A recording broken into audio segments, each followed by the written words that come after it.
Iluluto ko ngayon ay pansit bihon dahil nag-request yung asawa ko. So, ganito yung way ko ng pagluluto. Ginigisa ko muna is yung bawang, tapos sinusunod ko na yung sili, sibuyas at red bell pepper. Sinasabay ko na sa paggisa yung sili para hindi masyadong matapang yung anghang niya.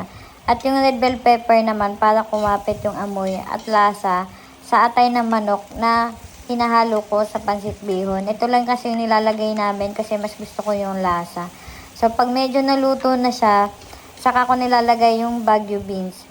Tapos, naglalagay din ako dito ng 2 Knorr cubes chicken. So, nakadepende sa inyo kung ilan yung ilalagay nyo. At naglalagay na din pala ako dito ng oyster sauce. Tapos, saka ko nilalagyan ng paminta.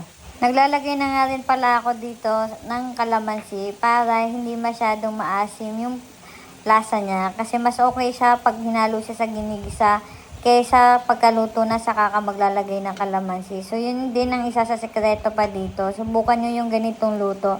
Mas masarap siya kaysa sa nakasanayan yung pagluluto ng pansit bihon. So, nilagyan ko pala to ng chicken broth. Ang ginamit ko lang dyan is toyo, paminta, bawang, at naglagay na rin ako ng konting asin. Tapos, saka ko nilalagay yung pinakuluan kong mainit na tubig.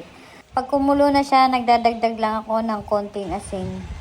Tapos, saka ko nilalagay yung bihon at miki.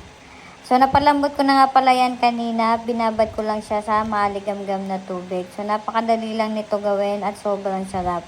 Subukan nyo yung ganitong luto sa pansit bihon nyo. Hindi siya nanunuyo at mas masarap din siya. So, ayun lang, kung nanonood ka pa, pa-like and share nitong videos and pa-follow na rin for more cooking videos. Thank you for watching!